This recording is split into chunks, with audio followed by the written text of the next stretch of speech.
Hello and welcome to your Daily Cup of Football. Emphasis on Daily Cup of Football. No. Should we change the title, James? No. Make me. We're back after some delay. You last heard from us, I believe, on Sunday. Yeah, wow. I think. Some things happened, okay?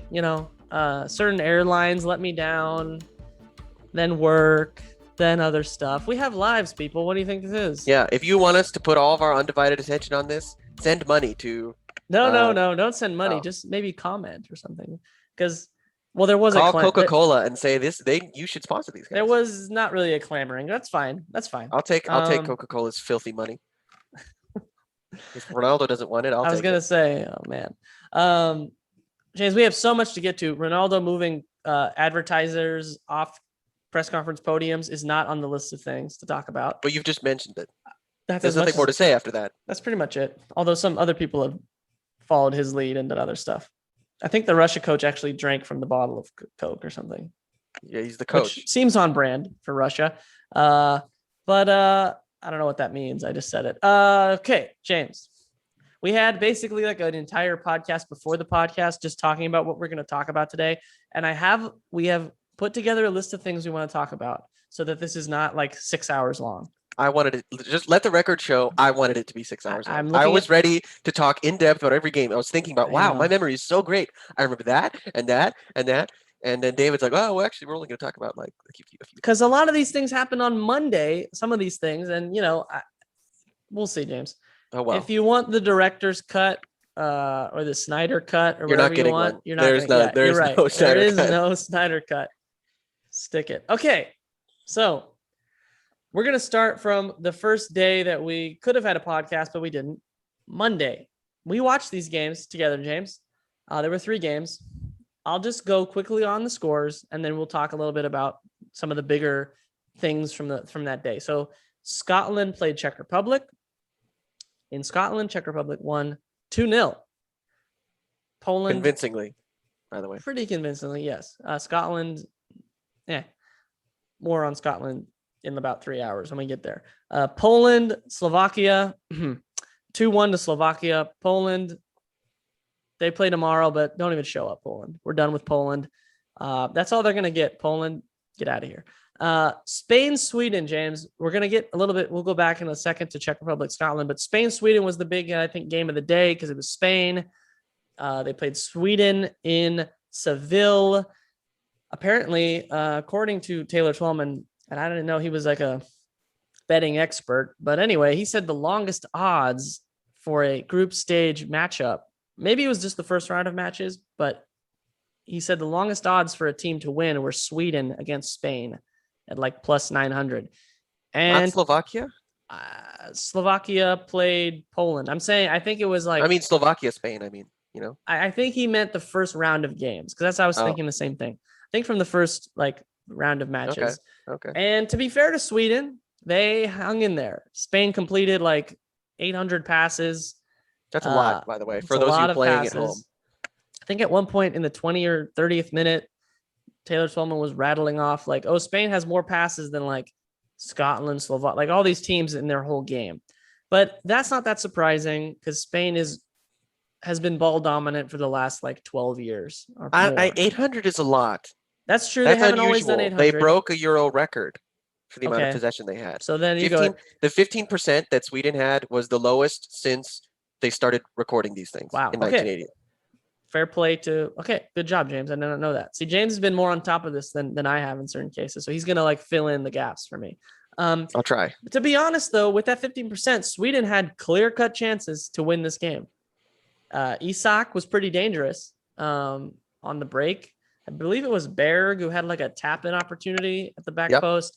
Here's what I want to just get to with Spain.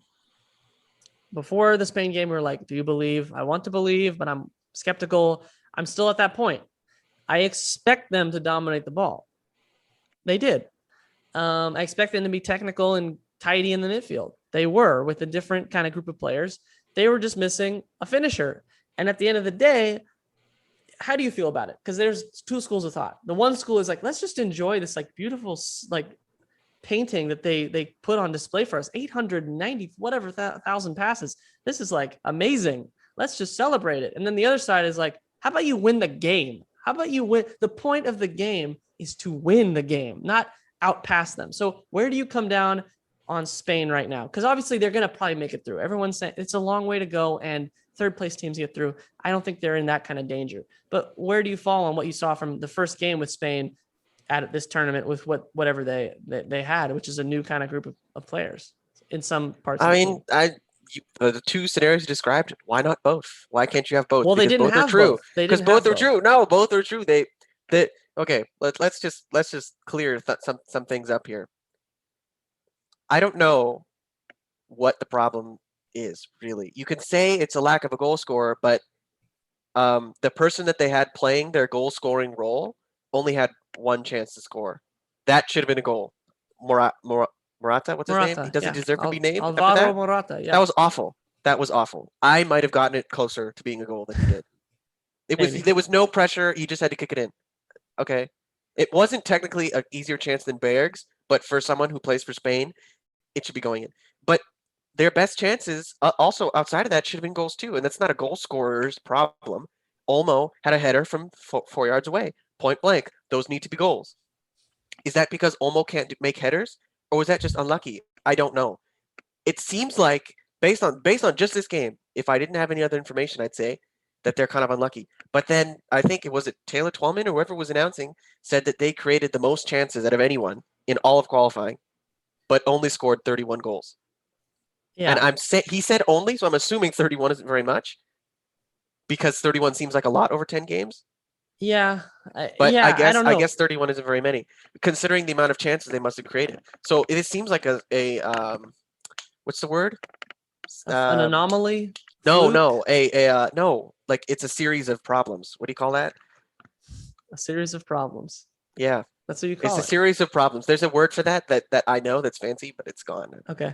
If it comes back to you in the next 3 hours, just yell it without context. I'll yell it out. Okay. Yeah. But are you okay? Do you feel better about Spain than before the game, or worse? Yeah, I think they were fine. I think they just needed to kick it in. That's all, or head it in. They had two great headed chances from point blank range that should have been goals. There was Morata, then there was a couple others that they just didn't strike well enough. And I think because Olmo's chance was like in 10 minutes in. If he had scored that, they would have won that game 4-5-0. Because Sweden were awful. I don't want to get this. Oh, they've defended. They gave up chances all the time. Is that defending valiantly? No, that's giving up chances and praying that the opponent misses. How is that tactically sound? Is that the tactic to let Morata in and hope he misses? That's genius tactic. Might be a Jack. I mean, wow, yeah. But give the ball to Morata at halftime. He was like, guys. I know it sounds bad. Give it to Morata. He'll miss. Genius. I'm a genius coach. Genius players. No, that was just bad. And the only reason that Sweden had the chance they did, it's all psychological. I'm realizing this now more than ever, that this game is more psychological than people think. Because all those chances happened in the second half. Why? Because Spain were getting desperate. Their second half was not as good as their first. Yeah. They're getting desperate, and Sweden started to believe. Two things that would not have happened had almost scored 10 minutes in. Yeah. Sweden never would have gotten a sniff at scoring. That's just the way it is. I know we keep name checking Taylor Twellman, but I think he's a good analyst. And he was saying in the second half at one point that Spain, even though it was tied, were like chasing the game because they were like, we have to score, we have to win. Like, even though it's like, yeah, it's not a must win, but they were stretching themselves, pushing pretty much everybody forward. I mean, I'm just going to bring up this stat about expected goals, which isn't like the be all end all of stats because it kind of sometimes doesn't include context, but it's basically like they track where a shot was taken from, and based on like history of shots from that position, the likelihood that it would be a goal. And Spain's expected goal, and they add that all up and like put a number to it. So Spain's expected goal in this game was 2.35, which is like pretty high. That's a lot, yeah. But Sweden's was 1.17. That was just because of the one miss. I know, but is that a concern to you that no Spain's concern whatsoever? No. If they score their goals, they're going to cream. They're going to cream. Here's the thing, garbage teams like Sweden. Of course, this game and they're defending in this game. I don't think just showing us what's going to happen when they play a good team. I don't think there's enough information because Yeah. they're not going to have this many committed numbers forward when they're playing France. They just won't. Yeah, I don't know. I mean, That's interesting. I'm not going to sit here and say that the defending is stellar, but against Sweden for the majority of the game, I mean, Laporte and whoever that other guy was they defend with the ball. They defend with their offense. I mean, that's what they do. They make the other team chase the ball around all day so that when they get the ball, they're tired and they're not as sharp. I think that's they're not great. They never have to defend much. They don't have to practice defensive shape because no team puts them under that kind of like pressure. So there is opportunity for underdogs to take advantage maybe of maybe not as great individual defenders. It's if you can somehow get the ball back and survive a game like this, which I think Sweden, that's what they did. They survived. They completed, according to this app, you'll have different numbers, but this app says 89 accurate passes, which is like stunning. That's awful. In a professional soccer game. So I guess in that sense, it's also Spain is they also win the ball back. I was going to bring something up about, Spain. I think they've had this problem kind of in 2018 in the World Cup. They kind of struggled to find goals. They had this against Russia in the knockout stages. They only got a penalty. So it's kind of been a thing. And I don't know what the answer is. If it's just, the idea is okay, if we have the ball 85% of the time, we're going to make chances. And then, odds are something's going to go in, right? Maybe they need to try something else. I'm not sure what it is, but maybe they should stop trying to score from 2 yards away. Maybe that's a thought because what was that stat? Say the stat about their goals in the box. You remember that number what they were saying? Every single one of their goals has been inside the box. It was their last 37 Euro goals have been in the box, which is kind of shocking. I mean, it's theoretically, it's that's the idea. In soccer, a high percentage shot is one in the box because you don't see a lot of outside the box goals. Although in about a few seconds, we'll talk about an outside of the box goal. But sometimes you need to do that, if anything, just to for the other team to believe that you could actually do that and step up out of the box. Because Sweden's go ahead. I mean, I dare you to shoot from outside the box. Yeah, I just want to mention, I don't know for how much we're going to talk about Portugal and Hungary, which happened the next day, because there's not much to say. Portugal won 3-0, but that game was heading in the exact same direction as Spain's. The difference was Portugal were swinging shots. And what did they get out of that? Just a lucky deflection and it went in. And I'm not convinced that the Spanish player would have taken the shot there. That's what Guerrero did. I think that goes into the category of Spain is we're going to play this way. Everything else be damned. We're going to do it. It's aesthetic. And it's cool that they do that. But but Portugal has been kind of the opposite in recent years where we don't play well, but guess what? We're going to find a way to win this game somehow. Yeah. And they did it again. I was thinking the same thing. Portugal, I guess Hungary had a goal actually that got chalked off, and I don't know if Hungary also had a home field advantage. We're not going to talk about that game probably a lot. We'll talk about Portugal later on, but I thought that was impressive. Yes, they got lucky, but they were pushing and throwing the ball in the box and they got a deflection because that happens and they went in and then they put them to the sword in Spain. Yeah. We'll see. Maybe the floodgates are going to open in the next game. Unless something changes.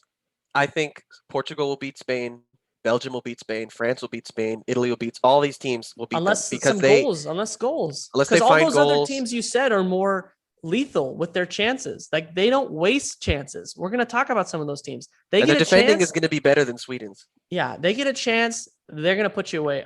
What comes to mind is France and how they kind of handled Germany, but we'll get to that. We got to keep moving here, James. We're taking too long here. Okay, bottom line, I still want to believe. Yeah, me too, because I like that slogan is more relevant than ever. Yeah. I want to believe, but I was smart with that, I guess. I guess I knew it was coming. ¿Por qué? Because it's pretty impressive. But yeah, and we'll get Spain. Yeah, por favor. We'll get to talk about Spain a little bit at the end. I guess we'll preview tomorrow's games after all this because there's more games.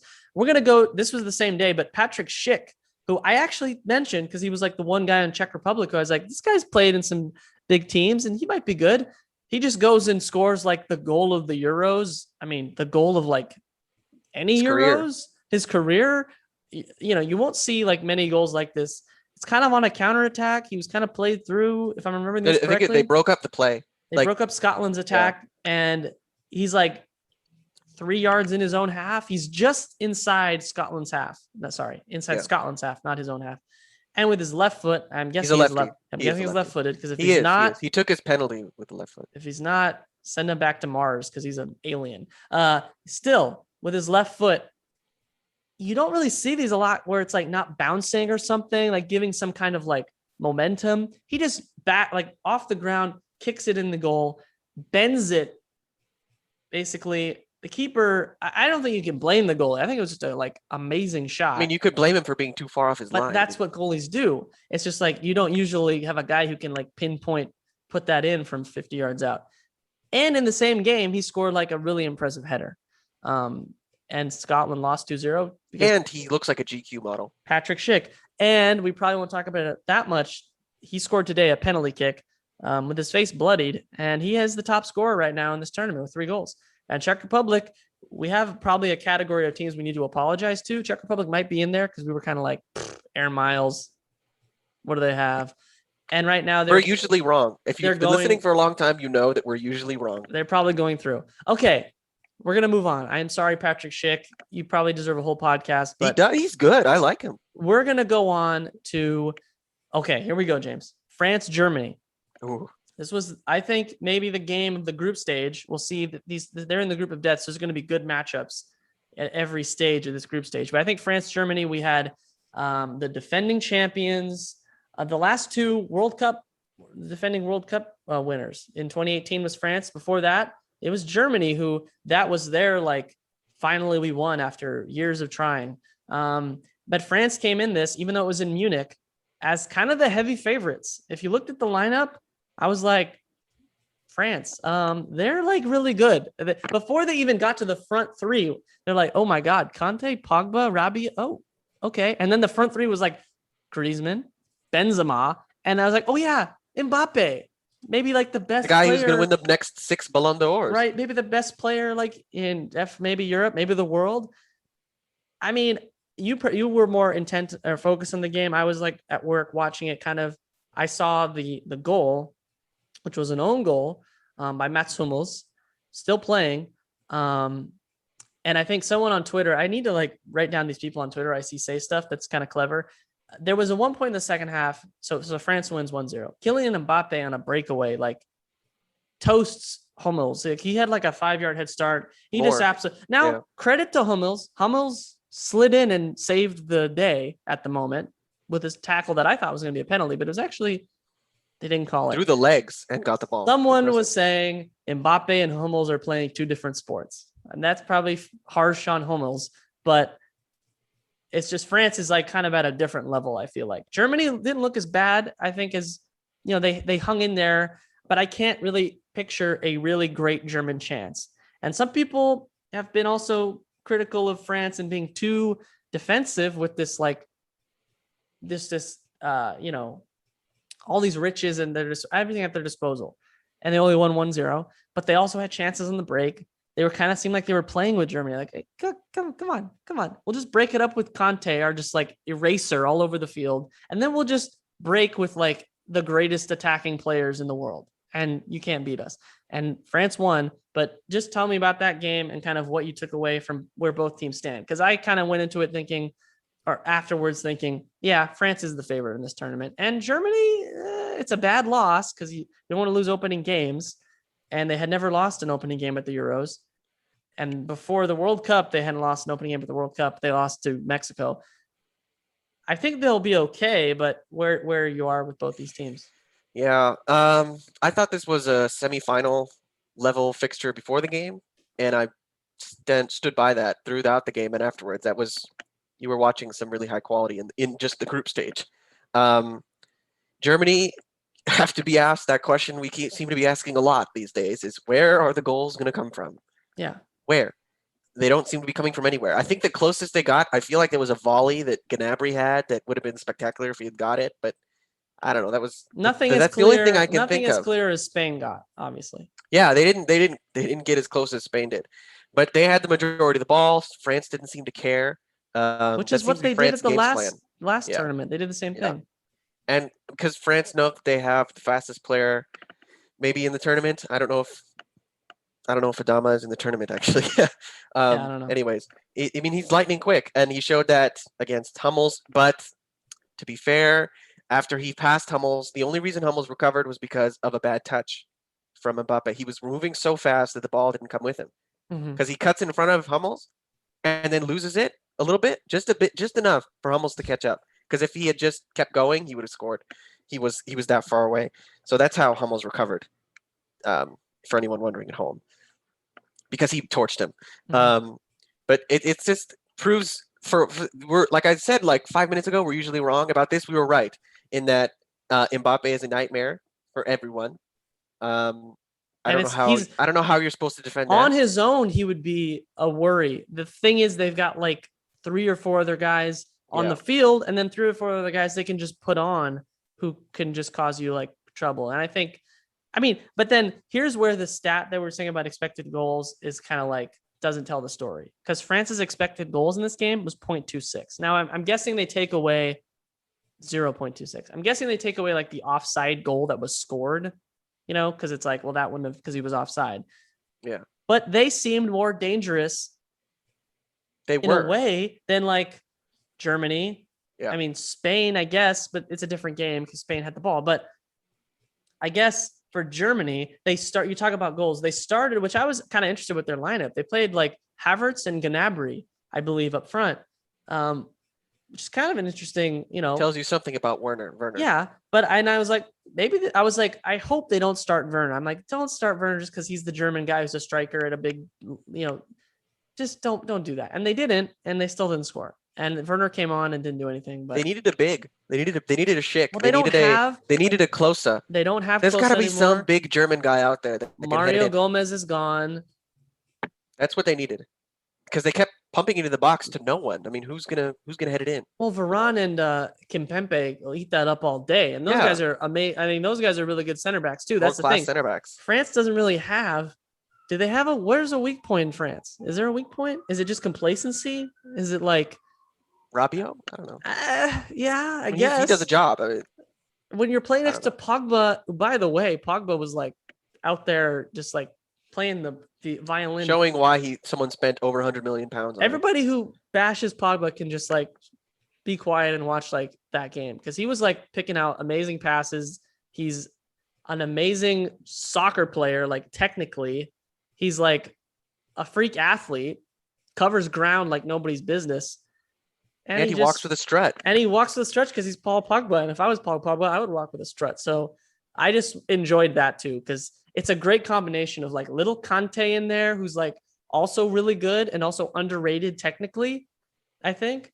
And also Pogba, who you're like kind of forget about because Man U doesn't really do anything on the European stage. But you're like, oh yeah, that guy's like world class and is like out here just dominating Germany. Anyway, the interesting game for me is the next one for Germany against Portugal. Because while they could still make it with like 3 points, I think Portugal's looking at Germany and like, we can have these guys. Let's be honest. So we'll see how it goes. The only good thing for Germany, they're going to be at home. So they get to be at home. Munich, I mean, those Bayern guys. One of those home fans come on the field and head it in. Like, of course, Ronaldo also loves Munich. He's had some good performances there. Sorry, James. True. Yeah. Anything you want to say before we move on from this game? I know this could have deserved its own podcast, but here's your headline. France good. Okay, move on. Germany. Astute analysis. Germany, okay. Germany not that bad, actually. Yeah, but France is at, I think, another level. Yeah. France is like, yeah, we'll go into Germany and just kind of like keep you at like arm's length, as they say, and just hit you on the break with our like ridiculous talent. So we'll see. We're going to move on. I have here Poland leave. Oh yeah, Poland leave. Sorry. Going back. Bye, Poland. Poland, get out of here. Maybe they'll win their next game. I don't know. Make us look silly. Their next game's against Spain, so that would make us look silly. Impressive. That would, yeah.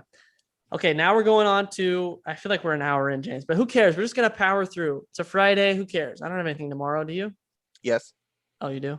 Yeah. Okay, we'll wrap it up soon. It's okay. So on Wednesday, the second round of games started. So teams began playing their second game. So we got kind of now 2 looks at these teams. And the first team we're going to talk about, Italy.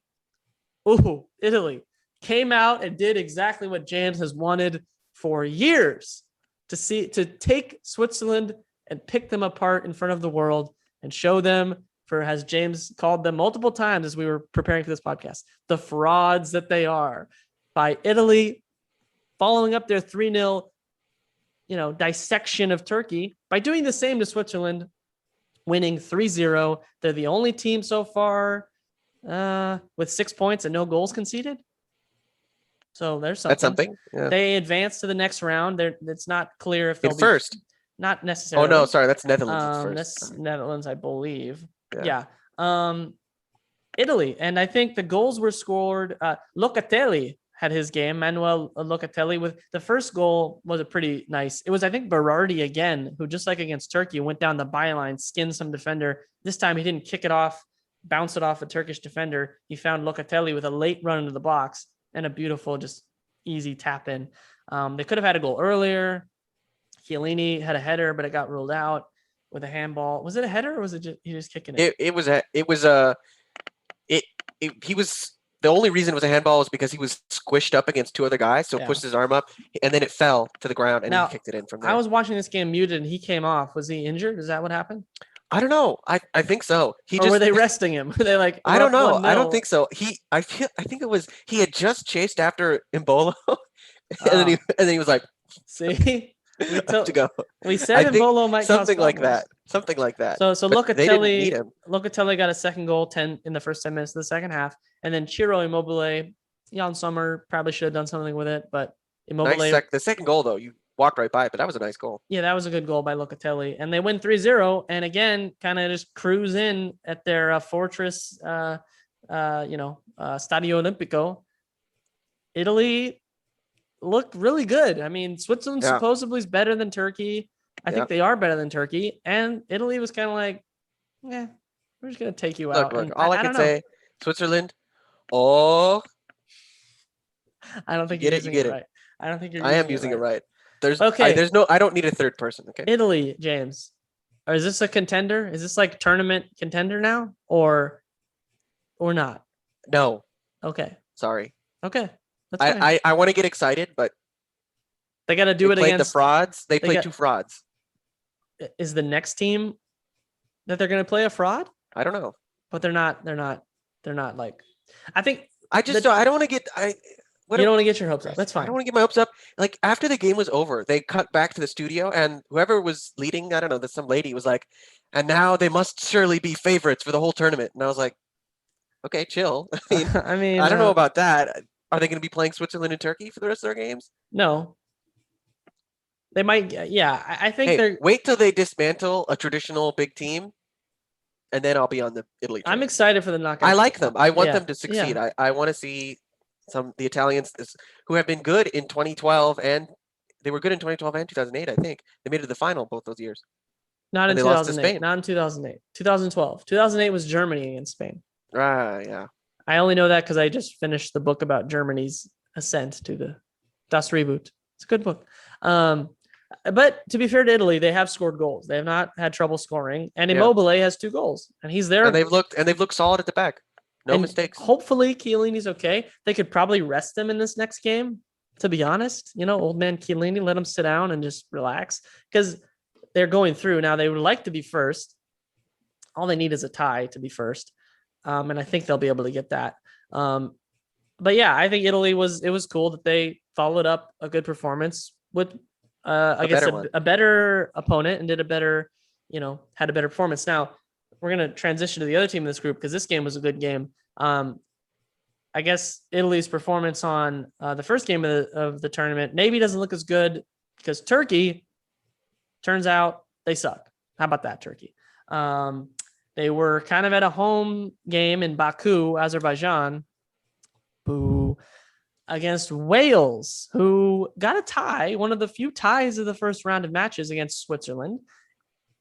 Kind of impressed us with their tie. They just go and beat Turkey 2-0 with some good old-fashioned roll up your sleeves and go to work day from Aaron Ramsey, who looked like the best midfielder in the tournament as he was just making late runs in the box, could have had a hat trick.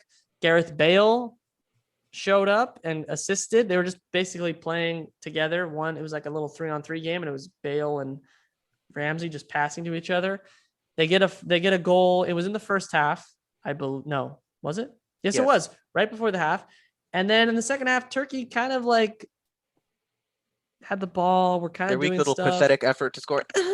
But Wales was solid. And then at the 95th minute to seal it off nicely after Bale had missed a penalty, which kept it kind of a little tense, did something I haven't seen actually happen in a game toward the end of the game. You tell me if you've seen this before. They were doing the thing where they were going to the corner. It's what you do. You go to you have the ball in the other team's half. You go to the corner flag and hold it there to waste time. And it's like, we're going to keep this ball as far away as possible from our goal. Twice. One time it didn't come off. Second time it ends in a goal. Gareth Bale holds it into the corner. And instead of like just kind of holding it in the corner, realizes, how about I just turn, because they don't think I'm going to do anything here, and just dribbles down the byline and picks out Connor Roberts, I believe, yes, Connor Roberts, to tap in for the winner. And I was really happy for Wales. That was another moment. Wales once again looks like a team who's going to make the knockout round when we're all like, Wales, what is this? Championship? So I would like to apologize to Wales. I put them bottom of this group. So I apologize to Wales. I'm fully rooting. I was going to root for them the whole time. I just thought they weren't going to get it done, but they did. And they're going to probably go through. I mean, maybe second, maybe with 4 first. points. They're going through. They're going through, but it's whether they get second or third, I think. They're going to play Italy. I mean, good luck. We'll see. But what do you think about Wales? I mean, who cares about Turkey? We're going to get out of here. Burak Yilmaz whining to the ref. Get out of here. You got like one half chance. That was Get out of here. He was diving all over the place, pushing people, get out. Okay. Oh my gosh. I love it. I don't use this phrase lightly, but it's true. Moore is a hero of the Welsh Republic. I don't care if it's not a republic. He's a hero of the public. I'm just so proud. I'm not Welsh. I wanted to start singing Land of Fire. Is that what Kiefer Moore? Oh my gosh. Apparently he ripped the headband off. He just didn't need this. It was holding back 10% of his power. He was holding him back. He tore it off. Oh my gosh. He was bullying those center backs, getting involved everywhere. And he's not just a big. I mean, he had some nice moves, nice passes, almost like Schick. I was so proud. I was watching my son. I was like, yes, Kiefer Moore. Yeah, and Ramsey, yeah. He'd make the starting 11 for the France squad. He'd fit right in instead of Rabiot. I mean, that was he had a great performance. The only problem was he should have scored 3 times. Yeah. Unfortunately, he only scored 1 of those times. But I guess that's still pretty good. Gareth Bale, I mean, he wasn't the Gareth Bale that got bought for 120 million pounds, whatever. But I mean, he was good. I think he's starting to get used to his new role. Yeah. Well, now he's used to being the only threat on the team, and now he's turning into more of a provider. He does sometimes try to do his little I'll be really, really fast little trick. Doesn't work quite as well. And Dan James, the dude, he's a nightmare. He's a nightmare too to defend because he's really fast. He should have gotten an assist in the last like 10, 15 minutes. That's where it's going to kill them in the end. Yeah, he's not good enough to do the killer ball. He's not. But he's still a handful. And maybe if he does that 15 times, one of them will be a goal. I think Gareth Bale, he's lost a little bit of a step, but he's changed, and at least for Wales now, he's the captain, and he played kind of a kind of solid, like, I'm just going to be the leader and keep the ball and pass it. And he got 2 assists, and like he missed the penalty, but his 2 assists were, I mean, the pass to Ramsey was a great pass.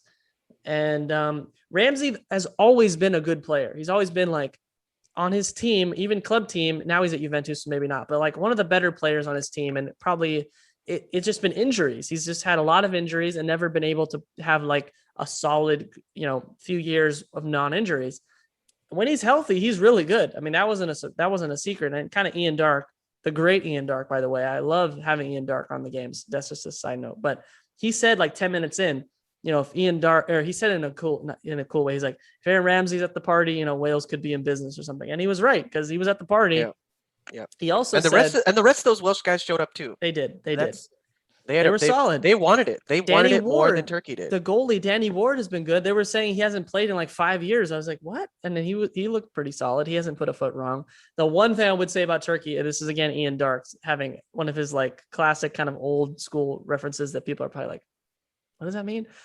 He was talking about Turkey and like after the first game, and he said, Turkey got a bit of a caning back home from the press after their performance against Italy. I just liked a caning. I just thought that was good.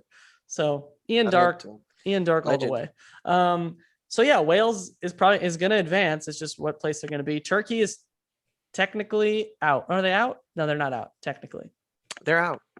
They are out. They needed Switzerland to get a draw. I thought it was if Switzerland won. I think if it was Switzerland won, I think. Because they could still finish third. The problem is they have a -5 goal difference. Yeah. No. See, they need to. No. The best result, okay, I'm telling you right now, is a draw. That would be great. Because so this is how I want it to happen. Switzerland scores. They think, oh, we're gonna make it to the next round. We're gonna sneak by. Yeah. We're frauds. And then in the 93rd minute, Yilmaz will get his one goal, so we can celebrate. And they'll grab the ball out of the goal and try and get another one. And then they'll tie 1-1, and both of them will be out, and it'll be amazing. So far through 2 games, only 2 teams have no goals: Turkey and Scotland. That's there you go. Turkey, get out of here. Scotland, we'll get to them. They did not embarrass themselves. Turkey. Yeah, Turkey soiled themselves in front of the entire. Go home. Okay, so we're gonna move on. I don't know where we are minute wise, but who cares? We're gonna move to yesterday. We're almost caught up, James. Yesterday, okay. So we're gonna go with. There were 3 games. I've actually skipped over some scores, but who cares? It's Russia, Finland, we get it, Russia. Okay. You can beat Finland, but not much else. Denmark, Belgium, James. Ooh. Denmark coming off, probably for them, the scariest day soccer-wise ever. They lost. Their teammate has been in the hospital. He was released from the hospital today. So that's really good. There's photos of him, Instagram posts saying he's feeling better. So that's the best news for Denmark. They played a game against Belgium, who are one of the favorites. Number one in the world. Copenhagen. I believe they probably, I don't know if this was COVID or they just they had to do this. They released the restrictions. They let everybody in, and it was a great atmosphere. And 2 minutes in, it turned into the dream start. Denmark stole the ball, won it back in transition against kind of a sloppy Belgium. And Josef Poulsen, who apparently only scores in major tournaments, scored, and Denmark was up 1-0. James watched more of this game, so he'll talk about kind of the performance. I'll just give the recap. In the second half, and Denmark looked better from, if not most of or all of the first half, actually controlling possession too, and making Belgium kind of look ordinary. Second half, Roberto Martinez went to Kevin De Bruyne, who's coming off a face break and nose break from the Champions League final. Way ahead of what I thought his schedule was. They brought him on, and he went and got an assist and scored the winning goal. And I don't always enjoy the when a player doesn't celebrate, when he plays against his former team. But in this case, De Bruyne did not celebrate, and I applauded him for that. I thought that was a cool moment because it was kind of in the same. He went to the corner, and it was kind of in the corner where it all happened with Eriksen. So he didn't celebrate. I thought that was cool. Because a lot of for Lukaku, he could have too, because that was a great goal. It was a great goal. It warranted in any other scenario a celebration. Maybe that also proves just how good De Bruyne is, where he's that's just what I do. I don't need to. What it was a Kevin De Bruyne goal. Nobody else scores. I was gonna say. Like that. I mean, it was a counterattack kind of, or was it a counterattack? It was a build up. Not really. He ended up being the guy. They switched the play from the right to the left. With all that space. You've seen this before. He was on the left, and with one touch, lets it come across his body. This is outside the box, by the way. Spain, take some notes, but they don't have Kevin De Bruyne. Ball rolls across lets it roll across his body to his weaker foot, and on his left foot, smashes it near post along the ground at about 150 miles an hour. And it's it was shocking in how simple he made it look, because that chance comes and you're it's a half chance for most people. He made it look like it was a tap in, and it was I don't even think you could blame Schmeichel. I mean, he was late to get there, but it was a rocket, and he probably was he's not going to go. Oh, it's already in. So anyway, Belgium win the game 2-1. I don't think anyone can say anything bad about Denmark, because they pretty much played as good as they could probably play without Christian Eriksen. They had some 20-year-old kid out there who's in his place. They're technically still alive in the group because they could win against Russia and still make it. I hope they do. But this was just a good game, and it was a good atmosphere. They had a 10-minute at the 10th minute, or in minute 10, they kind of they kicked the ball out of bounds, Belgium, and they just had a minute's applause for Eriksen, which was good. But yeah, tell me what your thoughts were on this and where you think of, Belgium. I feel like we're kind of just kind of engulfed in this like Danish, just like emotion, and then just turned that into like a great performance. And it took them a while to like get over that, I felt like. Yeah.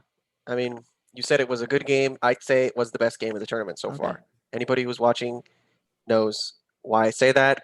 I don't know. I don't know really what to say. It was just that first half was like the best I've ever seen Denmark play. They didn't need Eriksen.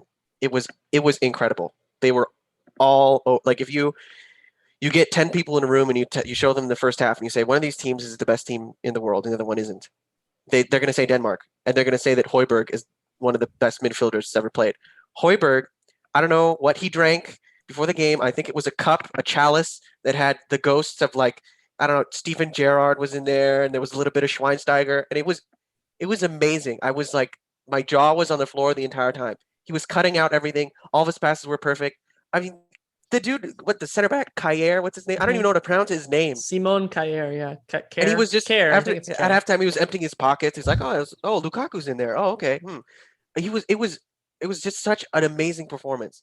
And I knew, like, going into the second half, I was like, okay, it was hard to follow up something that incredible. And it's hard to keep go back and watch that. It's hard to keep. I'm telling you. Yeah, it's hard to keep playing at that level if it's for 90 minutes. But keep going. But just if you have the recording ability and you recorded this game, go back and watch it. It was amazing. I don't have the words to describe it. I knew that it was going to be hard to follow that act. And but I also knew that Belgium were basically shell shocked. Belgium were being dominated, dismantled, destroyed. It should have been about 3-0. But the one area that they couldn't quite get it done was scoring another goal. They needed another goal to win this game, and they couldn't quite get it. Braithwaite got close, I think. Poulsen got close again, but they were really good at dismantling anything Belgium tried to do going forward, and they were good at getting themselves into decent positions, but they couldn't quite score, which was kind of sad and boded not so well for the rest of the game. And I knew, okay, this is what I was thinking. Going in the second half, I thought to myself, the only way Belgium is going to score is a mistake or a wonder goal. And once Belgium scores, it's going to be over. Yeah. In my head, I was like, it's going to crush this massive bubble that they've been creating. Unfortunately, they can't keep up this like amazing upper world class level performance. And it was a mistake. It was a mistake from Vestergaard, who's 6'7", plays left back. I've always thought that was odd. He fluffs a touch, and that's all they needed, because Belgium is a really, really talented team. And Lukaku takes it, and I think he dribbles like half the field, and then baits a bunch of guys, and then passes it to De Bruyne, who baits more guys, and that just tells you how good these guys are, because Denmark is throwing themselves in front of the ball to try and stop these two guys from scoring, and De Bruyne is a genius and one of the best players in the world, and just passes it, like makes it look like, oh, obviously. I mean, what? You just make that pass right there to, what was it? Thorgan Hazard. Thorgan Hazard, who's just standing there, happens to be the guy that he passes to, and he scores. And when that goal goes in, I'm like, yeah, it's over. Belgium has too much. And I have to say, I've been critical of Belgium, and they were getting dismantled, destroyed, whatever, demolished, whatever adjective you want. But after they scored, they were like, okay, we're here. Mm-hmm. This is why we're first in the world. Maybe they don't deserve it, but they should be up there.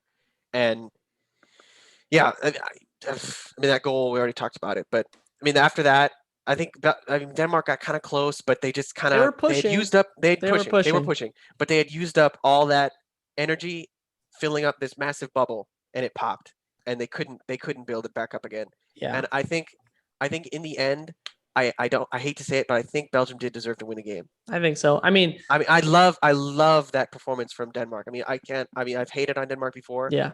But I don't talk like this about much. You don't. And this warranted it. It was amazing.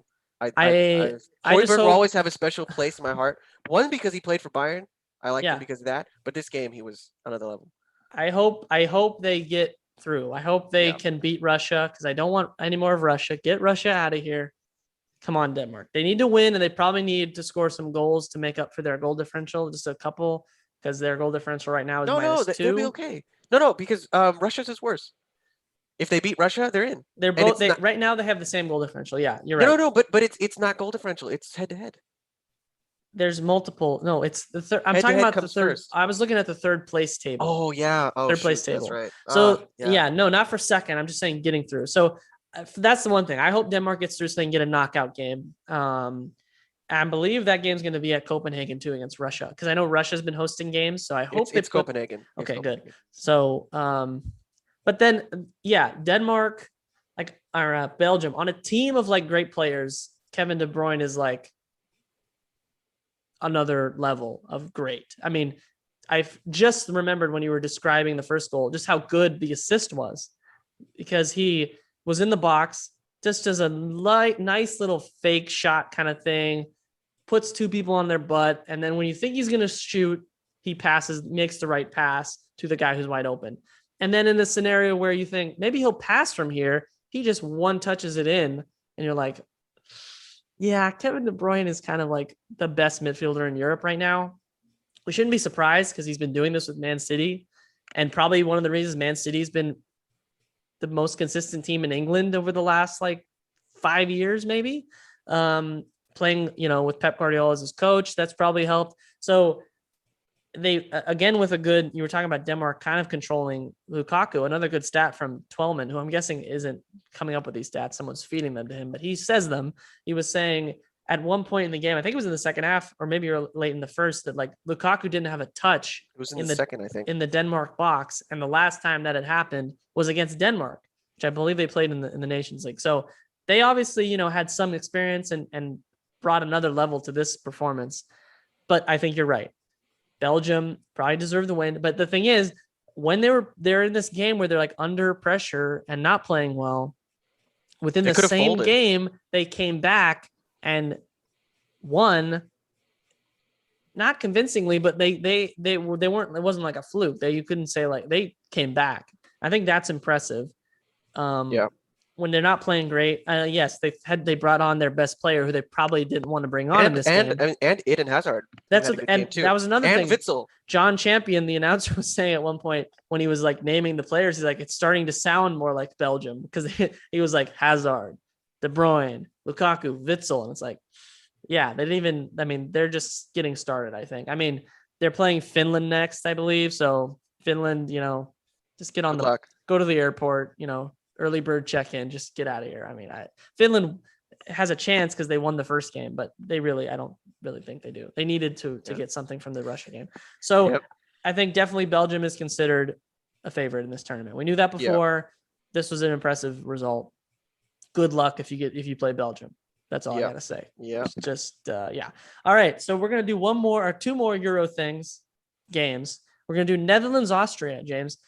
The Orange, you're Netherlands. Can I say you're Netherlands? You like the Netherlands? I like the Netherlands too. I mean, I don't think you not to like. Frank de Boer. No, I mean, can't really. I mean, Frank de Boer, 2 wins out of 2 games, so that's something. They win 2-0 against. Was it 2-0? Yeah, against Austria. They got a clean sheet. So just like the first game, they went up 2-0, but they held on and did not give up. Make a comeback. But there's only one man, James, that deserves I guess that's being unfair to the Netherlands. But Denzel Dumfries. Derek Ray is always the king of the pronunciation. So whatever he says, I can't remember what he says, but we'll go with that. But this guy was involved in all 3 of the goals in the first game, and I believe scored 1 in the first game. He did, right? He did. Header. The winning goal. This game, he gets fouled for the penalty, somehow gets David Alaba, who's supposed to be a good soccer player, who you would not know that watching this, dive in on a penalty. Memphis Depay scores. Then scores on a tap-in, yes, but on a breakaway. And Netherlands wins 2-0. So you watched more of this than I did. Depay in the game also should have scored another goal. I believe he had a really good chance that he missed. But Netherlands, I don't think, they're not a favorite, but they haven't embarrassed themselves. They've come out and been good. They probably look better in this game, obviously, than the Ukraine game because they got a clean sheet. Where are you at 2 games in with Netherlands? I mean, they're going to go through and they're going to win the group. Yeah. We'll see who. I like the look of them. They've got a lot of skill out there, and they're very flashy. It's fun to watch. I'll give them that. Like Frankie De Jong, Wijnaldum, Depay. These are all very skilled players, and they like to showcase that skill. They're not very pragmatic. They're kind of just flashy. Which, hey, you know what? It's worked in these games, and it'll work if you kick the ball into the goal enough times. I think Depay, he's a little wasteful though. I mean, he'll beat like 3 guys, but I don't know if you can trust him in the semifinal when you really need him to score and he only has 1 chance. Is he going to be the guy that's going to score? Maybe? No, it's going to be Denzel Dumfries, James. It'll be Denzel Dumfries with clean up duty. Oh, what's that? Oh, I'm just here finishing all your chances. Like, I think another thing that is kind of important is the return of De Ligt. Yes. I don't know what his first name is. Matthias. Matthias. Yeah. Who was very solid, very good. The boy is huge. Oh my goodness, that's a thick boy right there. I'm going to say it right here, right now. If both him and Van Dijk are fit coming into this next World Cup, you could be looking at favorites to win the whole thing because a solid base you're always going to win from a solid base. If you don't have a solid base, you usually end up losing to a team that does have a solid base. Yeah. That's just the way it is. It's not just soccer. It's like a sports thing. It's like defense wins championships. That's true. So De Ligt was good in this game. And if he can stay healthy throughout this tournament, maybe he can kind of guide the team a little farther than they maybe should go. Well, this was his chance to be with Van Dijk out, to be Van Dijk for Netherlands. I mean, he's their best defender. And, if they had both of them, that would make you feel better about their flashy kind of gun-ho approach. Right now, it's him and Blind, and I don't know if it's sustainable. I don't know. They'll probably play a better team, and that team will just pick them off. But they've been fun. I mean, a lot of people are still talking about the 4-3-3, 3-5-2 thing. Seems to be working. Wait, hold on. Excuse me, Professor. I've got a question. Yes, you in the back. So they're talking about they're all complaining they're not playing a 4-3-3. These are the Dutch, by the way. The Dutch. These are the Dutch. Love the Dutch. Hey, Dutchies. Okay. In 2014, they made a World Cup semifinal, right? Yeah. Now, I might be crazy. They weren't playing 4-3-3 in that tournament. I don't think so. They were playing a 5 at the back. They were playing a 5 at the back. Yeah. 5, which is what they're doing right now. Right? Am I crazy? No, you're not. But you're not Dutch, James. And the Dutch have this thing that they're like the greatest soccer minds ever. They're being bullied by Cruyff's ghost. Yes, Cruyff's ghost of we must be 4-3-3. That's how you play soccer. Total football. This is it. Yes, Van Gaal. I don't know, but it just seems like the last time they were successful, literally the last time, they were playing not a 4-3-3. Denzel Dumfries is playing wing back in a 3-5-2, 5-3-2. Your wing backs do a lot.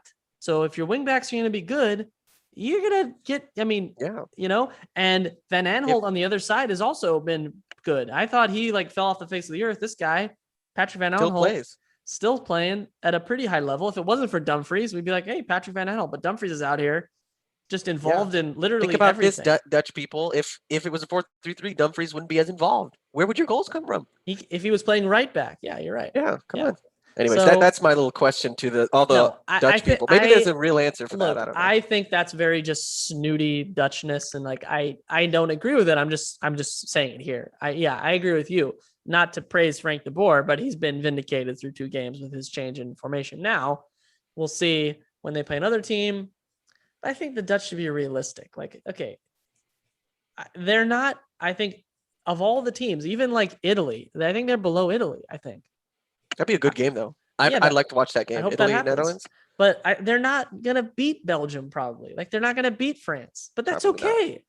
That's okay. You have a young team. Make a good account of yourselves, And don't embarrass yourselves. Build for the World Cup. They haven't made 2 major tournaments. So they maybe need to pump the brakes on we're the greatest thing. Soccer is so lucky to have the Netherlands. How about we've been okay in the last 2 major tournaments while you've been figuring yourself out. You're here. This has been fun. Quarterfinal should finish be the goal. Off Macedonia, yeah, and win your group so you get a good round of 16 game, and then make the quarterfinal. And maybe Depay actually scores a hat trick, and you'll beat somebody who you're not expecting to. We'll see. Yeah, I maybe owe an apology to Frank de Boer because I was kind of of all the big teams, maybe the one because they learned how to lose. But so far they look good.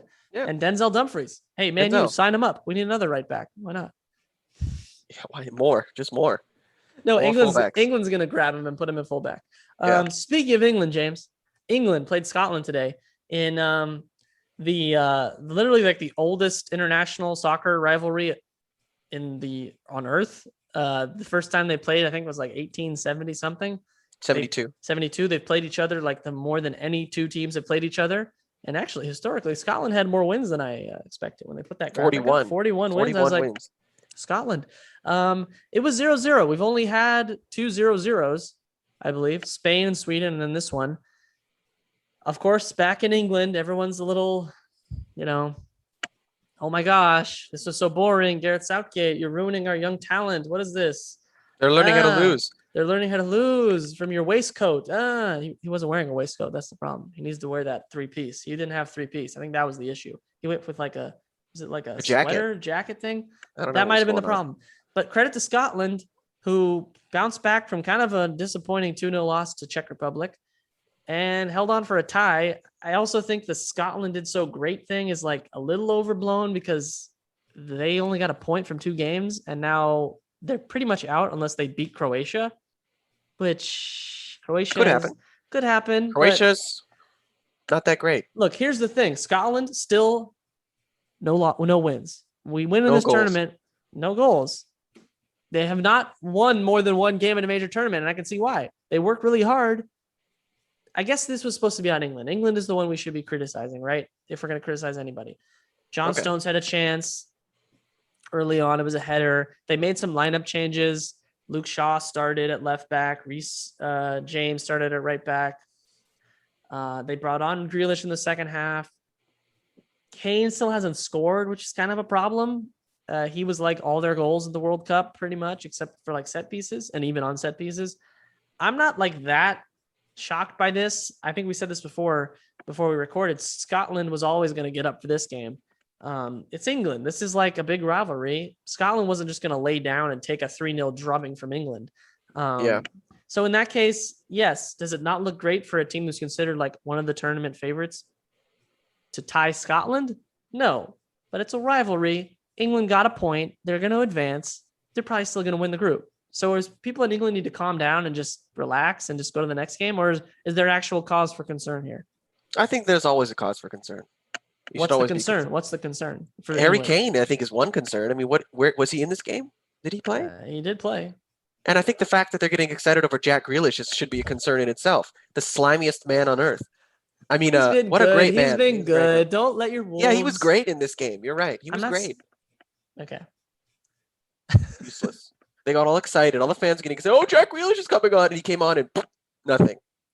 Yeah. Where was Jack Grealish? Where's this great Jack Grealish? He did his best skill is just getting fouled. Which, you know what? That's something useful. But that is his main skill. He has nothing else.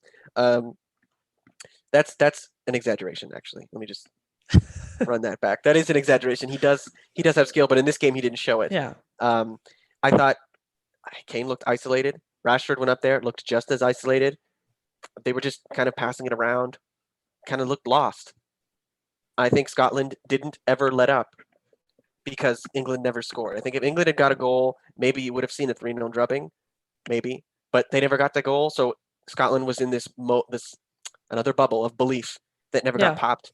Unfortunately, Scotland couldn't score themselves. They got kind of close, like twice, I think. Che Adams decided to hit it as hard as he possibly could. It's in one of those. Do you remember that one? I think it was the second half. I was like, oh, he might score, and then his leg his heel touched his head, and he and just fired it into the stands. I was like, why did you do that? Yeah, I mean, where's De Bruyne when you need him? Scotland's gonna run hard, and they're gonna try. I want them to beat Croatia just because I don't really like. I'm kind of done with Croatia. Croatia tied Czech Republic today in a whatever game. Perisic scored a goal that should have been saved. Lovren is still playing. Was it the Sun, by the way? Do you think it was the Sun? I don't know. I was confused. I was like, top corner, what a goal. And then you look at the replay and Effin Koku, the announcer, was like, yeah, it was the goalkeeper should have saved it. So I hope Scotland, somehow can win. If they win, it's going to be like smash and grab set piece. Somehow It'll be a draw, actually. Dykes or Adams just like falls over and somehow the ball goes in. I mean, a draw won't be good enough for Scotland because no, it won't. But I think it will be a draw. 2 points. I just want to point out. Yeah. Just before I forget, is that on Tuesday, Christian predicted that Czech Republic would beat Croatia. Okay. Now he was wrong, but he was closer to being right. He was closer to being right than I thought he was going to be. Okay. Because going into this game, I mean, the Scotland, just based on the one game, I was like, okay, Czech Republic are better than Scotland, but how good are they really? And I think they're about as good as Croatia. Maybe even if they had one more really good player in the midfield, they would have beaten Croatia. Unfortunately, they don't have that. They don't. And they subbed Schick off. I mean, how you been planning on scoring without he Schick? Did get bloodied and like. And he was still one of the most attractive men on the field. I was thinking, like, should he be taking this penalty? He's like literally like wiping blood from his nose. I'm like, but he scored. And looked good doing it. So yeah, I mean, Czech Republic's in a good position. Croatia not in a good position. They have 1 point from 2 games. Yeah. So see, I hope this is what I hope. I have hopes and dreams. Scotland gets their goal. They get to score, and they tie Croatia, and then Croatia gets knocked out. That's or maybe Scotland wins. Croatia gets knocked out, exposed for the frauds that they are, and then Scotland can make it maybe. But I don't see Scotland winning, honestly. I don't see them winning. That's what's sad. It's like their fans really care, and the players do too. They try really hard and they work hard. They're not Turkey. They just don't have enough. They don't have enough. And I hope they do score. You don't want to be the team that doesn't score. At least have one moment where everyone. You don't want to be Turkey. Crazy. Come on. You don't want to be Turkey. And as of right now, I mean, other teams don't have goals. Hungary, Germany, Spain, but they haven't played a second game. So, yeah, I don't know. England, I think they'll be fine. I mean, yeah, it's a worry. Yeah, they need to play better because right now they don't look like one of the favorites to win the tournament. They don't. Do they have time to get it together? We'll see how they do against Czech Republic. They, in qualifying in England, which is where they'll play this game, had no trouble with Czech Republic. This was a long time ago. We'll see. Schick. They still haven't conceded. I think that's good, right? Schick. I'm solving all your problems right now. Schick. Also, Harry Maguire is apparently fit. And my question is, so does he have to play? I mean, Tyrone Mings and John Stones, they've been fine, right? It's not like they're leaking goals. I don't know. But they're probably going to play Maguire. Schick. Careful with that one, James. Yeah, Schick. Yeah. 3 goals. Top scorer. Top scorer. He's a beast. I love him. All right. James, we made it through all the Euro stuff, I think. Sweden played a game. Who cares? They won. Did they? Yeah, they beat Slovakia. Oh, yeah, they did. With a penalty from Forsberg. They have 1 goal. No goals conceded. And as always, they're going to go through, right? Sweden will be in a knockout game. You got to give them some credit. They're like difficult to beat, or they're just lucky. I don't know. They're lucky. Okay. Not to have lost against Spain. I think that's pretty obvious. Yeah. You can't concede that many chances. Before we go out of the Euro stuff, there have been, I think, by and large, referees. Well done. We're not clapping for FIFA. VAR also has been good. Yeah. In general. Now, the last few days, there have been a couple missteps, I would say. Is there like one that stands out the most to you? I don't think I will say there haven't been any other than maybe the Chiellini being called for a handball on the attacking side, which I don't think is as bad as like what happens on the other like defensive handballs. So far, there has not been, except for the one you're going to say. So yeah, I just thought of it now. But to be fair, we thought it's like, every game there's going to be one like this. There haven't been any like terrible handball calls. And the ball has struck the hand. The ball has struck the hand. So I think that's good. However, Macedonia, which makes it so odd. Or Ukraine, was it? Yeah, Macedonia and Ukraine. It was just a free kick, and the guy decided that he didn't want to take it to the nose, so he moved his hand in front of his face. It's a Macedonia defender, right? Yeah, and it hit his arm. And the then ref looked at it. The ref went over and looked at it. I was shocked. The players were shocked. I think Ukrainians were like, "What is this?" And the announcers were shocked. Mark Clattenburg was shocked. that it got called. I mean, the guy saying it was a penalty, he's saying, "Oh, this is not going to be called." Yeah, Mark. Yeah, not based on everything we've seen. I so agree far, with Mark Glattenberg. That wasn't a penalty. Right. It wasn't and the guy missed the penalty. Ball don't lie, right? As they say in the NBA. It was an embarrassing call. But I mean, it didn't really make a difference to the game, thankfully. But you don't want those to be called because they're going to get called in a big game and someone will score. Hopefully, Hopefully it doesn't happen. I think what's going to happen is, because I think this is unanimously just like, I haven't heard anyone say, you know what, I think that should have been a penalty. I haven't heard anybody say that. I'm not on Twitter though. Has anybody said that? No, I don't think so. There's not somebody said? No? No, not for this. Okay, so I don't think this ref's going to get another game. Was this the guy who was his first game? There was one ref who was like from Israel. They're like, this is his first game at a major tournament. I don't think it was this guy. I thought this was the first Argentinian. Oh yeah, that was kind of cool. Someone did say European. Someone did say you're gonna have to do better at diving to like fool the Argentinian ref who's come from like South America matches anyway. And then he called this. And then he did call that. You're right. So he's not gonna get another game. Not because I don't like him. I just think that's the way they do it. If you make a big mistake, they don't give you another game. Hopefully they think it's a mistake though. That's the thing. No, there's no way they don't. There's no way. Any other calls that were egregious? I know you have the issue with I'm the attacker. I get into the ball right before you do as you're swinging your leg to clear the ball, and you kick my leg instead of the ball, and it's called a penalty. You do not like that call. I don't. Okay. No. Other than that. Okay, wait, hold on. You just brushed past that. Like, we're just going to move on. I've heard it all please. Before. Yeah, riddle me this. You're an attacker. You're about to shoot and score. A defender stops your foot from connecting with the ball. Now, is that a penalty or is that a foul on you on the defender? That's usually called a penalty, isn't it? Yeah. Wow, that's very interesting. So it seems like it's not a foul on you when someone gets in front of your leg right when you're about to kick the ball. Wow. And yet, here we are. A guy's trying to kick the ball, someone throws their body in front of it, penalty.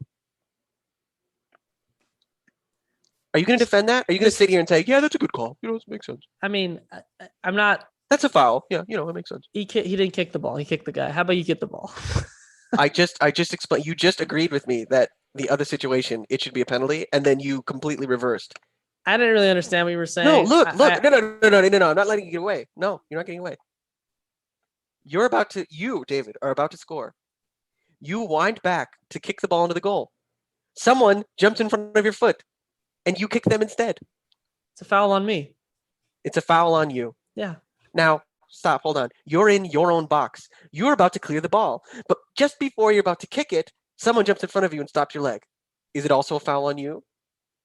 Isn't that what they call? No, they would have called the penalty against you. Do you see what I'm saying? No, I don't, but it's fine. How do you not see what I'm saying? Oh, you're playing dumb. You don't understand what I'm saying? Are you serious? Do I need to explain it again? I don't want you to explain it again. How do you not understand? I feel like you're saying the same thing, just in two different boxes. That's all. I'm saying the same situation in two different boxes gets two different calls. Okay. The defender gets screwed in both. The defender who gets in front of the shot gets the penalty called on them, and the defender who kicks the offensive player also gets a penalty called on them. Yeah, but in both cases, they don't get the ball. Right? Okay. Yeah. No? Yeah, no, completely makes sense. Yeah. I'm just saying. But the swinging foot of the attacker, it's the same thing. This attacker is swinging his foot, doesn't get the ball, he hits the man. He hits the defender. Because it's not a defensive play, and neither is the clearance. Here's the thing. If you're a defender in the box, no swinging legs. Just give up. No. No swinging legs? Don't clear the ball? Is that what you're telling us? If you're look, we've seen this given so many times. David, 2021, don't clear the ball. I'm not saying don't clear the ball. I'm saying... That is what you're saying. No, what you're saying is if you're an attacker and you see someone about to clear the ball... Yeah. Dude, no, it's not a dive. You did get kicked. Okay. Jump in there. This is why I did not want to get into this, because this would turn into a because you lose. Lecture. You have no defense. I don't want a defense. I don't have that big of a problem with it because it only happens like once a tournament or twice I don't care. a tournament. It should never happen. The people are behind me. So I guess that was your call that you had the biggest issue. Leave a comment on this video if you agree with me. Not the soft like and subscribe. Penalty, not anything else. That was the one you had the biggest problem with. All right. Yeah, I mean, because the other ones are rule based. I mean, like the Alaba one, it's in the top corner of the box based on the way the rules are written. I mean, he stepped on his foot, so that's a foul, right? So if it's a foul in the box, then it needs to be a penalty. That's the rule. Yeah. So I could have a philosophical debate about whether or not that should be a penalty, but we don't have time for that because then I would have to talk about what should and should not result in a penalty. We don't have time for that. Just world, but we don't have time. So yeah, we're moving swiftly onward to a more fun subject. I lied. No, we're not. Brazil trounced Peru 4-0 in their opening game of the Copa America. It wasn't all right, and see you guys next week. It wasn't Brazil's opening game. They beat Venezuela 2-0 or something. 3, wasn't it? 3, whatever. Look, here's the thing. I think again, someone said this on Twitter. We didn't learn anything. We already knew this before the game. Brazil is good. Really good. Peru is not good. Wait, hold on. I think you're formulating it incorrectly. What is Brazil is good. Really good. Brazil is much better than Peru. I know. That's the way it should be formulated. But Peru is not good either. They're not good. Wow. That's a blanket statement you just made. Okay. What has proven to me in the last, I don't know, since the Copa America final, that I should think they're good? They have not played well. They've been bad in World Cup qualifying. They got to win. That's it, against Ecuador. They're not good. They're not anywhere near Brazil. That's true. Which is fine. They kind of capitulated in the second half. There was 1-0 for a while. Then they gave up 3 at the last 15 minutes. Not what you want to, the habit you want to get into, when you're going into World Cup qualifying, where you're already chasing points.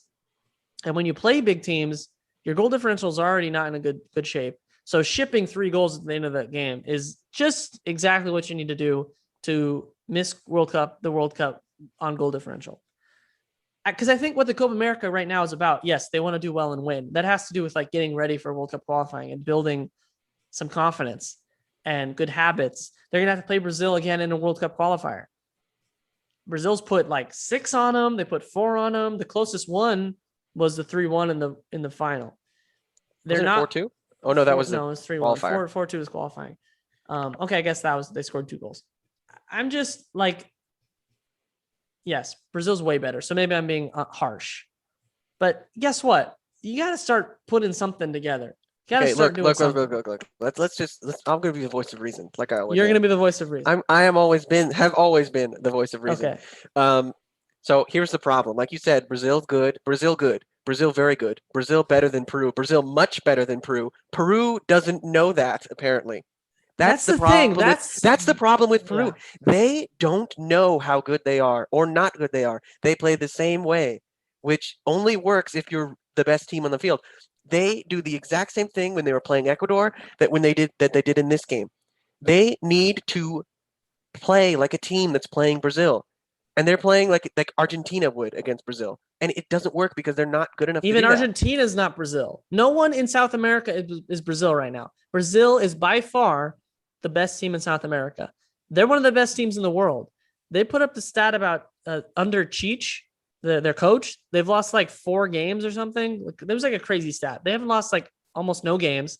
Their goal differential with him is 101 insane. Or 105 now. I think. That's ridiculous. They're way better than everybody. So it's just, like you're saying. Are they incapable of parking the bus? I don't know. I mean, is that what it is? They just don't have the personnel. They don't have the mentality. That's the thing. That's what you needed to do in this game. They're not that good. Not good enough for the way that they're playing. Exactly. True. And they needed to go for a 0-0. That's what they should have been playing for, and they were playing to let's pull the strings on it. They had a couple chances. Look, they're gonna play Colombia next. Probably gonna lose because it's Colombia, and apparently they can't beat Colombia. I'm just feeling really down about the whole, because it feels like it's the same thing. They're we're waiting for someone to like perform well consistently. Guerrero's not on this team because I think he also has knee issues again, and there's no need to play him 5 games at 37. Even if he was, I don't think he's going to be at any level at the 2022 World Cup if they make it, which, by the way, I'm going to say this right now, James. And I want them to prove me wrong, and I would like to have to apologize. But this is what's happening, James. I'm going to say this right now. It's Don't over. do it. It's over. Don't say it. It My soul can't take it. is over. And that happens, but it's over. This team. So if they turn this tournament, wait, hold on. If they turn this tournament around exactly like they did in 2019, are you still going to say that? What's turn this around? Make the final? Yeah. They lost by more in 2019. I'm talking World Cup qualifying. If they turn but you're basing that off of this. You're basing that off of this. Basing it off of this and the 40 minutes I watched against Colombia. Look,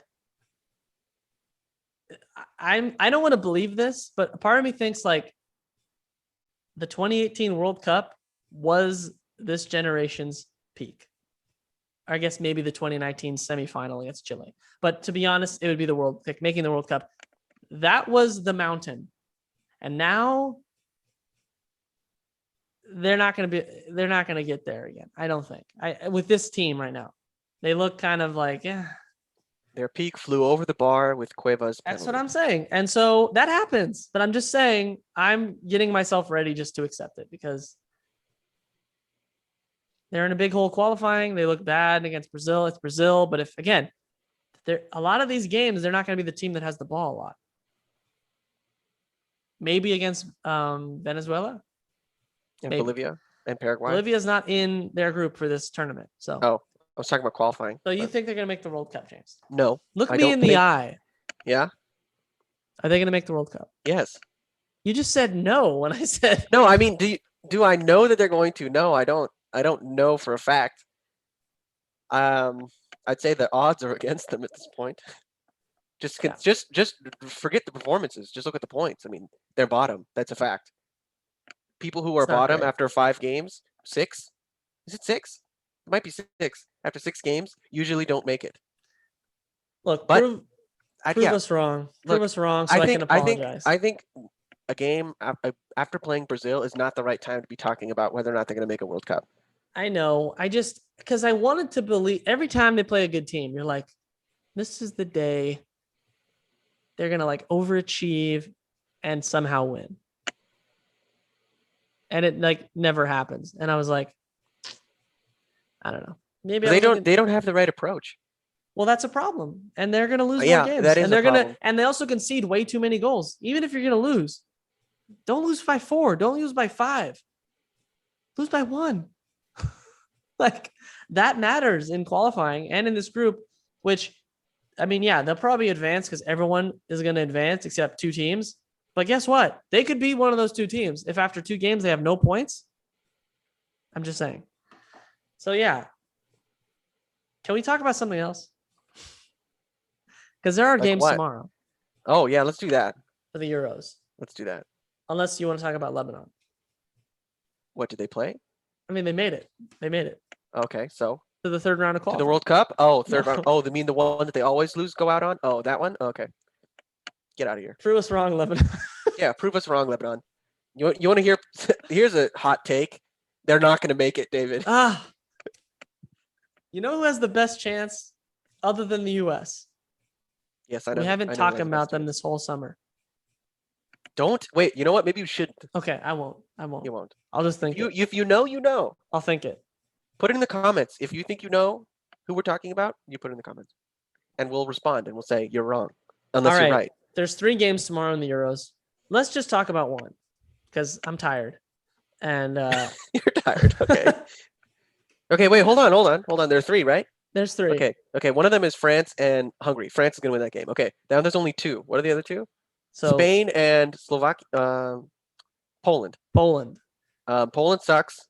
Unless they do something crazy, they're gonna lose. Okay. Now go to the next game. Portugal, Germany. This is what we're here for.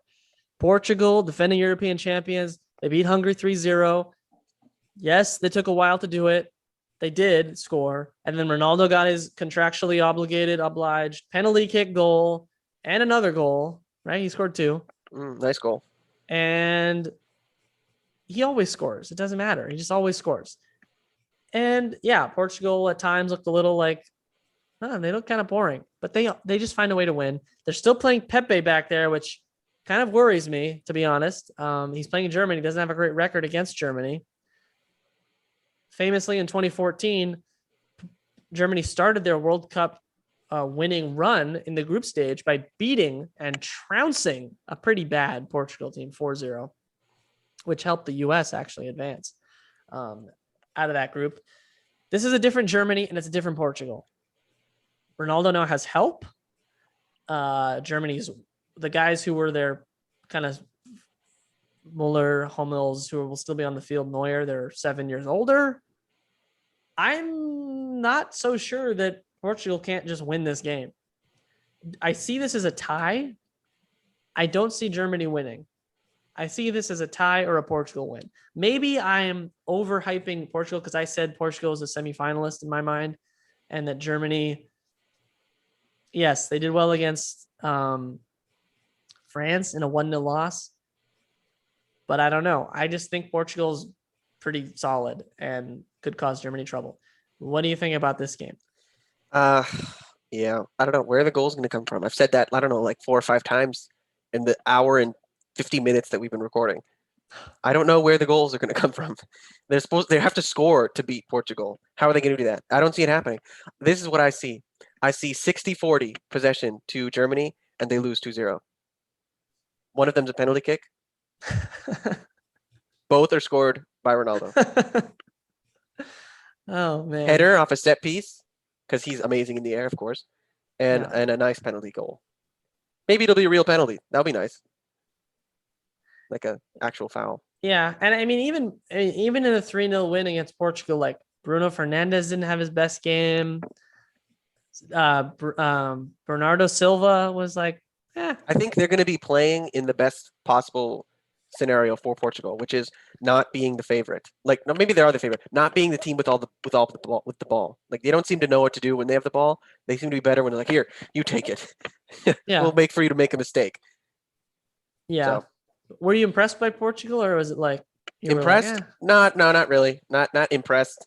Not yet. Maybe they'll show that tomorrow. They played like the midfield was Carvalho and wasn't it Pereira? Danilo Pereira. Yeah, which is pretty defensive. Which and so was interesting. They Moutinho I think came on, so he's in the squad. Off the bench. Yeah. Off the bench. And I think Neves is on the bench. Jota had some good chances that he fluffed. That's the normal Jota that I'm used to seeing, yeah. And maybe he'll be replaced by Joao Felix. I don't know. But yeah, I think it'll be a good game. But look, I mean, I think to make it an interesting group, I kind of want Germany to win. So there's more teams with 3 points. I sense a tie, though. Yeah, could be 1-1. 1-1. But then Germany would have to score. Maybe a corner. Rudiger, back post. I don't know. I mean, yeah, Germany has good. I mean, I don't know. We'll see. I think. Hold on. Everybody stop. Oh, no. Okay, what? We missed something big. Oh, no. We missed something big. Wait, let me look at the list again. I forgot it. I forgot all about it until just now because I said Rudiger. Do you know what I'm talking about? Do you know what I'm about to say? Did you watch the he had a nibble. He had a nibble. I can't believe you're joking about Paul this. Pogba. He bit Paul Pogba. He bit him with his teeth. And nobody cares. Well, nobody cares. There was no VAR. VAR should have sent him off. I guess. Where was it? They were joking about it at halftime. They were like, "Oh, he's getting a taste for the victory." I was like, he just bit a man. He just bit Suarez. We say that about Suarez. No, we sent him off, and we're disgusted by him. Yeah, he was doing the exact same thing. He's actually better at it than Suarez because he didn't get caught. Yeah, he wanted to bite him right here. Pogba. So that Pogba throws an elbow and gets sent off. But he's a moron, and actually at the same time really smart because he should know that if they review the elbow, they'll see that he bit him first. I know, it's so dumb.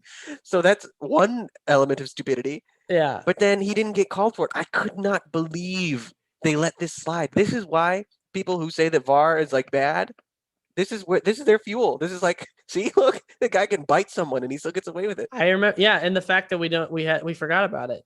I mean, it's embarrassing. If you want to compare it to Arnautovic, he got suspended for the game against Netherlands because I guess during that celebration where he seemed to be screaming at someone, and Alaba was like holding his mouth against Macedonia.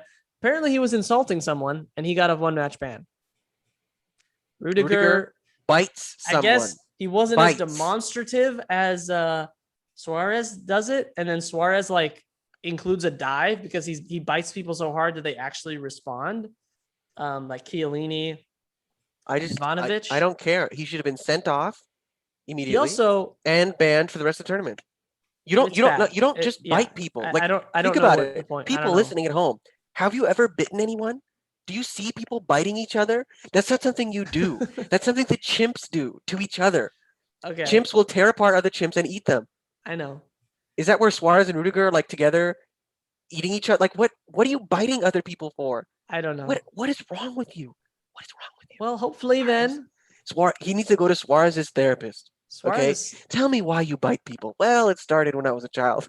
My mother bit me daily. Like what are you doing? What are you doing? That's an embarrassment. He shouldn't play. But he's probably going to. So I guess now I'm definitely rooting for Portugal. Let's go. And get these guys out of here. Is he gonna bite Ronaldo? Is he gonna see what does he take? If you bite Ronaldo, like? I think he bit the wrong. Like if you wanted a reaction, should have bitten Mbappe. Pogba's a diver. I don't know why he didn't dive. But he didn't. But Pogba's not someone who's gonna like throw an elbow. Like Chiellini, yeah, against Suarez, he's gonna punch him. Ivanovic, which was the original one, not the original one, the most like famous. He did one before that in Netherlands. That one, it's a guy who's gonna punch you in the face. Pogba, no. I guess on the French team, I'm not sure. They're pretty cool dudes. I mean, maybe. Pogba was a good choice. He might have thrown an elbow. I guess of the options, maybe. Maybe Theo Hernandez got a mean streak in him, throwing an elbow. He deserves an elbow. He does. He does. You're right. I mean, what are you doing? Maybe Deschamps would have clocked him. I don't know. I want to throw him an elbow, and my elbow wouldn't even reach his face. So if he does it tomorrow, the obvious candidate would be Pepe. Pepe would that would be a good one. Both elbows. They might be trying to bite each other. That might be a problem. Pepe doesn't bite you. I feel like he would do that. He would do. Pepe doesn't bite. Or he's dirty. He headbutts. He doesn't bite. That's something a person with problems does. I was gonna say Muller, but he's on his own team, so Muller would just dive. Yeah. I don't know why. Like, I can't believe the fact that I forgot about it is just embarrassing. Well, because there's been good soccer. We don't need to talk about. That's true. That's diving true. and, the fact that he's gonna play, if he plays, it's gonna be embarrassing. I like what do you say to a teammate? Like, you saw your teammate bite someone, you're like, oh hey, Anthony, how's it going? And all that's running through your mind is, oh, he bit a man. He's gonna bite people. Is that what you want to play with?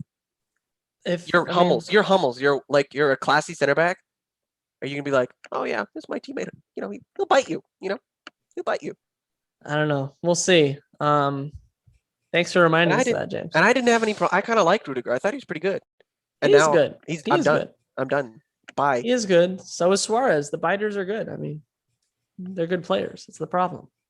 If I ever meet Pogba, I'm gonna say, Pogba, why didn't you? What? I mean, to be honest, Pogba, like, what is he gonna do? Punch him? I don't know. Tell hey ref. This guy just bit me. He did. He's in the slow mo. He was like yelling. Then he went to the ref and he was like, but they didn't do anything. So he did. I couldn't believe it. He did protest. He did protest. Yeah. They were sleeping. The VAR people were sleeping. Like, oh yeah, I did that. I did that yesterday. Maybe Suarez was in the VAR team. He's like, what do you mean? This is normal. This is what I do every day. I don't know. All I know is, James, we've gone on for way too long. Scum bite other people. That's who bites it. It's gone on so long. The sun is setting here. I'm guessing it's setting there. Yeah, it's setting over here too.